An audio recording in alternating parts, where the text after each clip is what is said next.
qadarihi, untuk melaksanakan qada dan qadarnya, untuk melaksanakan semua rencananya. Rencana Allah, kan Allah maha merencanakan ya. Salah satu sifat yang wajib bagi Allah al-iradah. Allah maha berencana, Allah maha berkehendak. Apabila Allah ingin infada qadaihi wa qadarihi, untuk menunaikan, untuk melaksanakan rencananya, qada dan qadarnya, salabadawil uquli uqulahum, Allah akan cabut akal orang yang memiliki akal. Jadi akalnya dicabut oleh Allah. Hatta yanfuda fihim qada'uhu wa qadaruhu, sehingga terlaksanalah qada dan qadarnya Allah dalam kehidupan si hamba. Jadi artinya kalau Allah ingin melaksanakan ketentuan kepada seorang hamba untuk mengalami hal-hal yang buruk dalam kehidupannya, itu akal sehatnya diangkat oleh Allah. Ya. Akal sehatnya diangkat oleh Allah.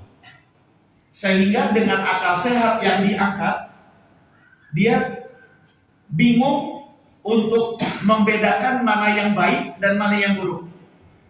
Istilah kata gelap mata lah ya. Dia melakukan apapun atas dorongan hawa nafsunya.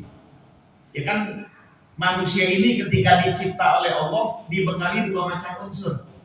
Unsur akal dan unsur nafsu. Ya kan begitu ya. Kalau malaikat kan cuma akal doang. Kalau binatang cuma nafsu doang. Jadi malaikat dan binatang ini makhluk yang tidak sempurna gitu. Yang sempurna justru manusia. Karena manusia memiliki sesuatu yang dimiliki oleh malaikat, yaitu akal, juga memiliki sesuatu yang dimiliki oleh binatang, yaitu nafsu. Nah, kalau Allah berkehendak untuk membinasakan kehidupan seorang hamba, ini akalnya diangkat. Akalnya diangkat. Salabadawil ukuli ukulahum. Allah cabut orang-orang yang memiliki akal akan akal mereka. Artinya akal sehatnya itu diangkat oleh Allah, sehingga dia nggak mampu berpikir dengan jernih, nggak mampu berpikir dengan baik, disebabkan karena akal sehatnya diangkat oleh Allah. Apa yang dia lakukan itu didominasi, dikuasai oleh nafsu. Ya kan? Kalau akal dicakat, diangkat ya, tinggal apa ya? Tinggal nafsu doang. Jadi perbuatan-perbuatan yang didorong oleh nafsu ini akan senantiasa mempengaruhi perbuatannya.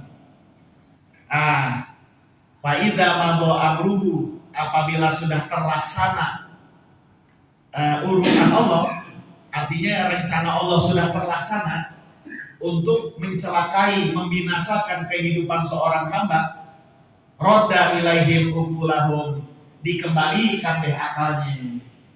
Setelah perbuatan buruk, perbuatan jahatnya terlaksana, terwujud, dibalikin dah akal sehatnya. Setelah akal sehatnya balik, waqa'atin nadamatu, maka timbul penyesalan yang ada di dalam hatinya setelah dia melakukan perbuatan-perbuatan yang buruk. Ya misalnya gini, Allah berkehendak ingin membuat seorang ini menjadi rusak hidupnya. Allah, kehendak Allah nih.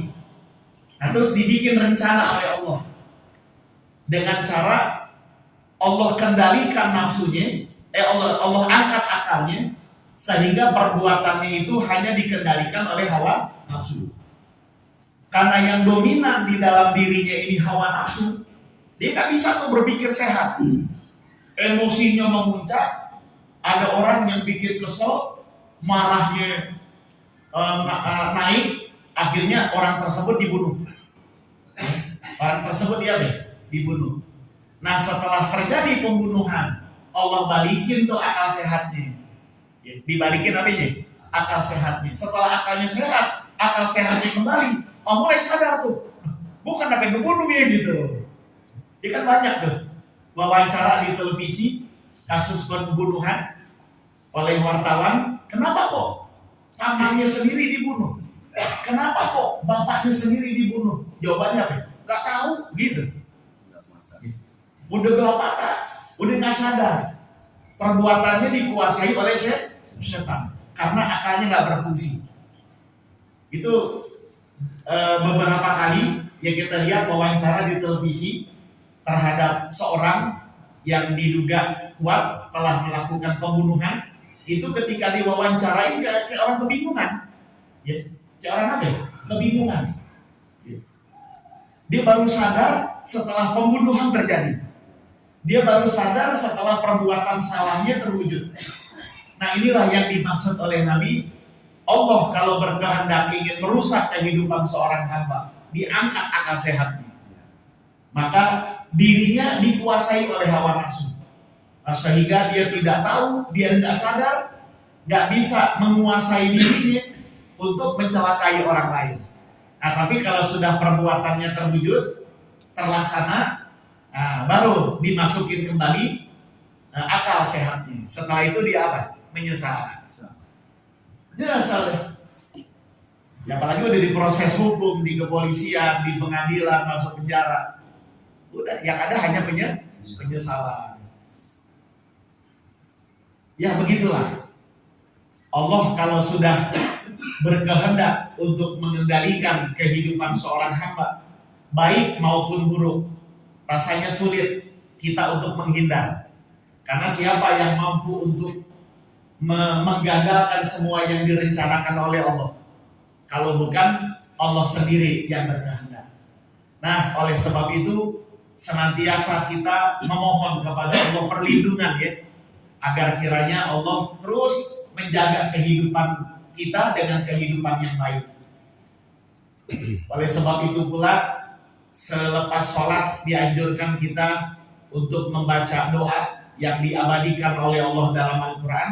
Rabbana la tuzigh qulubana ba'da idh hadaitana.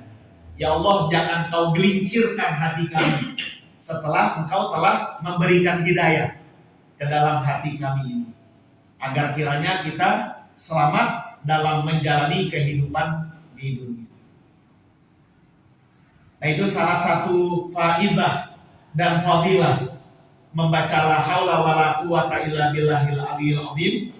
Itu salah satu fadilahnya yang pernah dijelaskan oleh guru kami dulu. Allah akan menjaga nikmat yang telah Allah berikan dalam kehidupan seorang hamba. Nikmat iman, nikmat menjadi orang baik, nikmat menjadi ahli ibadah, itu dijaga oleh Allah. Nah, sehingga perbuatannya senantiasa dikuasai oleh akal sehatnya dan tidak dikuasai oleh hawa nafsu. Nah, di sini baru kita mengerti, oh iya, orang kalau sudah melakukan pembunuhan, orang sudah melakukan perzinahan, pemerkosaan, itu ketika diwawancarain kayak orang kebingungan, ya gitu ya, nggak tahu nih, kayak gelap aja gitu, nggak ngerti apa-apa. Nah, itu tidak lain adalah semua kehendak dari Allah Subhanahu wa Ta'ala. Makanya kita kan perlu merasa takut terhadap semua ketentuan Allah dalam kehidupan kita. Takut. Karena Allah lah yang memberi kita hidayah dan Allah pula yang berhak untuk mencabut, ya kan? Ya kan Allah semuanya itu yang berkehendak. Makanya dulu kata guru saya, tidak ada yang paling mahal dalam kehidupan ini kecuali iman. Saking mahalnya, nggak ada toko yang jual iman, nggak ada warung yang jual iman. Itu semahal-mahalnya emas, ada tokonya. Itu baru semalam ada jamaah saya kebetulan dapat kerja di toko sepatu yang bermerek. Dibilang, ya Allah, saya kaget Ustaz melihat harga sepatu 12 juta, 20 juta sepatu, naruh di kaki harganya 20. Itu kalau buat beli beras berapa bulan ya?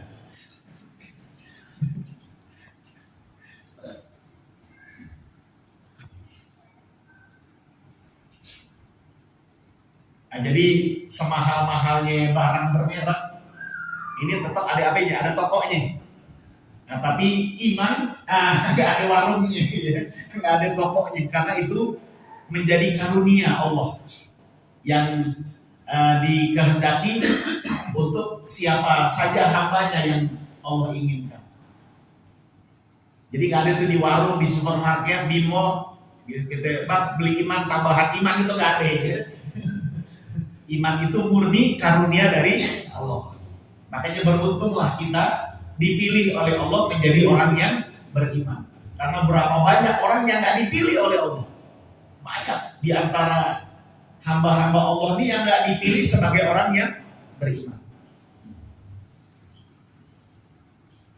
Kemudian yang berikutnya, ya pokoknya kita tinggal